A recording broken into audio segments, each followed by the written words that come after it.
Hello, welcome to the channel. Let's do some crafting, okay?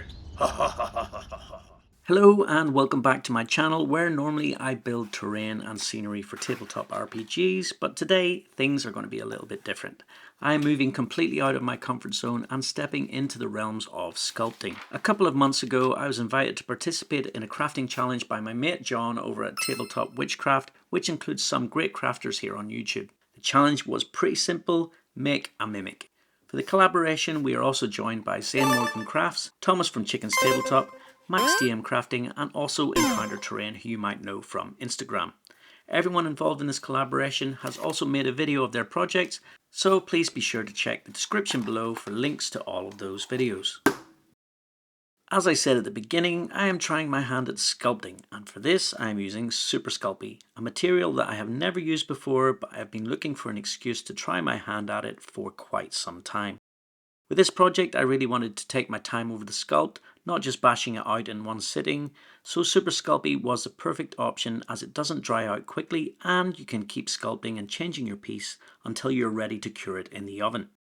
Once I had built my basic chest out of cardboard and smothered it in Sculpy, it was time to start adding some wood grain texture. Some of my favourite channels to watch here on YouTube use polymer clay a lot, and I have picked up quite a few tips that I've been wanting to try out, like using cling film to cover your clay before laying in your details. The cling film helps to avoid big smudgy thumb and fingerprints in your clay. Me no likey thumbprints. So you might be wondering why I'm attacking my chest with a knife and ruining all of that previous work. Well, after giving my chest its first blast in the oven, I started to think that it was looking a little bit too nice. Mimics are not really supposed to be nice and tidy, so I started to lean towards the idea of a mimic that was exploding into action with such force that it was breaking the chest into splinters. Or even better, making the wood of the chest become almost like articulated mandibles of death. Kind of like the sort of thing that you might see on a stag beetle or something, but more woody and splintery, of course. When I was happy with the placing of the mandible splinters, I placed the whole bottom half of the chest into the oven again, rendering it once more a solid piece. I'm blind! Well, that shall have to be remedied. I have seen many mimics in my day, and quite often they are adorned with multiple eyes, but for my mimic we are just going to go for one big goofy eye in the centre. This sculpting process, however, is entirely pointless because later in the project I decide to go in a different direction altogether. But that's something for future Michael to show you. In the meantime, we will carry on happily oblivious to the fact that we just wasted 45 minutes sculpting a really cool eye that we're not even going to use before we move on to filling out and shaping the roof of the mouth. Adding thin sausages of clay for gums that make the mimic look like an old man who's lost his dentures and would sooner give you a nasty suck than a ferocious bite. This mimic needs some teeth. Rather than trying to sculpt the teeth in place and constantly knocking them out of shape with my big clumsy fingers, I pre-sculpted and baked a whole ton of sharp nasty biters which were super easy to press into the clay and blend into place before, you guessed it, throwing it into the oven to cure. Kind of like pressing the save button, keeping in mind it's a save button that you can't unpress. What do you think? Nice. Cool. Can we touch it? In D&D there's a monster called a mimic. It's a mimic like half cheddar chest, half crab. It's not half crab, but it's a treasure chest. It's kind of like a monster. But that's a cool idea. Half treasure chest, half crab. Should I do that? Should I give it legs? Yeah. Do you think that'd be a cool idea? That is a really cool idea. So look, can you see the way I'm putting the gums in? Yes. This is so I can add some scary teeth. I had to move the camera so that I can show people what I'm making. What about me? I'm going to show people what you're making too. I think they're going to like yours better than they like mine. So everybody, if you like my daughter's sculpting better than mine, let me know in the comments. It does look a bit terrifying though. It looks a bit terrifying. Yeah. That's kind of what I'm going for. Now that we have established in good faith that my mimic is indeed terrifying, we can proceed to add some texture to the roof of the mouth. Jokes aside, it was so awesome to be able to sit and do some clay sculpting with my daughter, No glue, no hot wire, no hot glue, nothing dangerous, just a lump of squidgy stuff that she can poke and prod into place while I get some sculpting done for the YouTube channel. I mean, it's a win-win situation.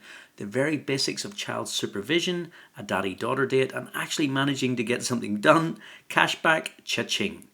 Anyway, on to sculpting the tongue. I used some 3mm gauge wire bent into a wiggly shape, covered in tinfoil, and then once again smothered in clay. In an attempt to make the tongue look as gross as possible, I spent ages pressing loads of tiny dots into the tongue.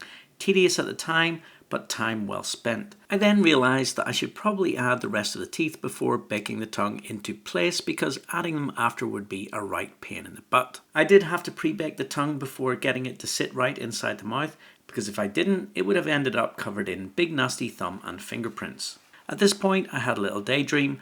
What if your oven was a mimic?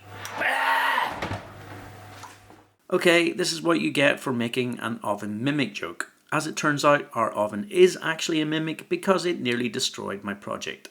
Either that, or I was too tired that day and I put the oven on at 180 degrees instead of 130 degrees. Nah, my oven is a mimic. Anyway, not too much harm done. I just can't bake this bottom part too many more times before it starts to crack and disintegrate. With disaster avoided by a small margin, it was time to start piecing this whole thing together. Something that I failed to mention at the start of the video was that to make this mimic with a big wide gaping mouth and tons of detail, I was going to have to make it in parts. I didn't really know how I was going to end up attaching all of those parts back together. I just decided to jump in and trust the process. As it turns out, 3mm gauge wire and tinfoil was the perfect combination to build up the structure for the walls of the mouth. Strong enough to hold the gaping pose while the clay cures and turn the whole project into one solid piece. Honestly, whoever invented Super Sculpy is an absolute genius. The ability to add tons of texture to one area while having another area cured and solid is priceless.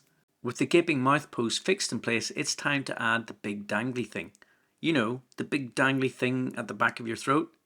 If this mimic is going to get made, it's going to get made anatomically correct. I haven't got a clue what that dangly thing is called though. If you happen to know, please let me know in the comments. Or, even better, if you don't know, why don't you make a name up for it and we can choose the best one? Yeah. And then I guess the winner will receive honour, adulation and bragging rights in a community post at some point next week here on YouTube. So keep an eye out for that enthralling turn of events. Aha! Remember when I said that future Michael was going to change direction with the eye? Well, here I am filling it in again. I felt like the eye was only fixed in one position. I kind of wanted something a little more creepy than that, like either having an eye that follows you around somehow, or some sickly looking gross eye, kind of like what you might see in an animal with cataracts or something. I know it sounds weird, but you'll see what I mean whenever I get to the paint job. I also kept on noticing as I was sculpting that no matter how many teeth I added, there always seemed to be room for more, and more, and more. In short, there's no such thing as too many teeth when it comes to a mimic. With the teeth in place, I thought I'd add some extra detail to the metalwork and trim around the chest before tackling the singular most fiddly job of the whole entire process, adding the hinges to the back of the chest. Now, I didn't film all of my frustrations here. I'm just letting you guys see the time that it all worked out fine. But in short, getting these hinges to fit together and sit right on the chest was not easy at all. I kept breaking them and squashing them. Thankfully, the hinges were supposed to look broken and messed up, otherwise this wouldn't have worked out at all. Yay for mimics snapping their hinges. The last problem to solve with this mimic sculpt was the crab legs. Yes, the crab legs that were suggested by my daughter earlier in the video. One thing I keep forgetting as a parent is that if you mention something out loud in front of a child, then that means it is actually written in stone and you actually have to do it. On screen it looks like I knew exactly what I was doing and had a brilliant plan of how to execute this, but in truth I couldn't have done this part without the Choo Choo Charles train video by North of the Border.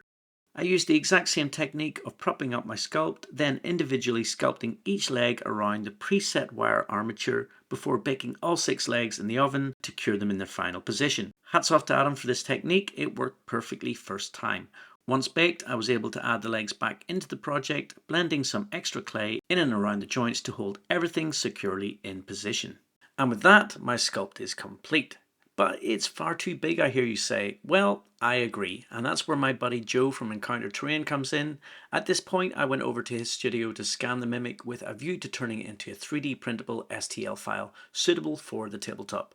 But that's a video for another day. He did make a mighty fine Mimic though, which you can head over to his Instagram and check out. There's a link below in this video. Okay, let's get this bigature painted. Is it a bigature? It's not a miniature, it's somewhere in between, like maybe a miniature. Whatever the case, I decided to approach it just like I would if I was painting a miniature, with a black base coat followed by a slightly overdone white zenithal highlight coat, and let us begin. Most of the paints that I used are from Army Painter, starting with oak brown for all of the woodwork. I then jumped straight into tackling the mouth, going for the classic purple mouth mimic look, using Grimoire purple as my base coat and a mixture of alien purple, orc blood, and adding in some hive dweller speed paint for good measure, just to bring in the contrast to all of the recesses. There was no rhyme or reason as to the order in which I used these colours, except of course for the speed paint, which I kind of used like a wash after the purples were down. I then painted all of the teeth with necrotic flesh, which took absolutely ages. Getting in and around all of the teeth was quite tricky, especially with the small ones in at the back of the throat. While I had necrotic flesh on the go, I decided to use it to mix with alien purple just to add highlights in and around the mouth, which seemed to work really nicely. I then jumped to painting all of the ironwork with rough iron. Honestly, there's literally no order at all to how I'm doing all of this. I then just jumped back again and added some Reichland flesh shade wash to all of the teeth, giving them that crusty I have just eaten a human look. I then jumped back to the metalwork with an overbrushing of gunmetal and the addition of some Army Painter rust effects, but when you add an Agrax Earthshade wash, it ties it all together nicely. And then it's the eye, the big solitary, sickly eye staring into your soul before you're consumed by a starving hunk of metal and oak and teeth. This was super easy with a base coat of demonic yellow, followed by zealot yellow speed paint around the edges and fire giant orange. I also allowed some of the hive dweller purple to seep in and around the edges. Last but not least, it was time to paint the legs, and of course I wanted to paint them in a kind of crab-like colour, using tanned flesh all over as a base coat, followed by dragon red on the top half of the legs, and a blood red speed paint wash. I then wanted to make the eye and the mouth look a little bit more real, so I used a gloss varnish on both the eye and the tongue, and then I followed it up with some UV resin to create some crazy saliva in and around the teeth. This was probably actually one of my favourite details in the whole entire build. And to finish it all off, I gave the legs a coat of Hive Dweller purple speed paint on the suggestion of my fellow collaborator Zane Morgan. Make sure to go and check out his project, link in the description below. And with that, my Mimic is done. Thanks for watching, guys. A huge thank you to all of my Patreon members who are on the screen right now. You guys have been such a huge support to me over the last couple of months while I've been so busy, and I appreciate you all so much. Okay guys, that's it. Thanks for watching, and I will hopefully catch you in the next one. Bye.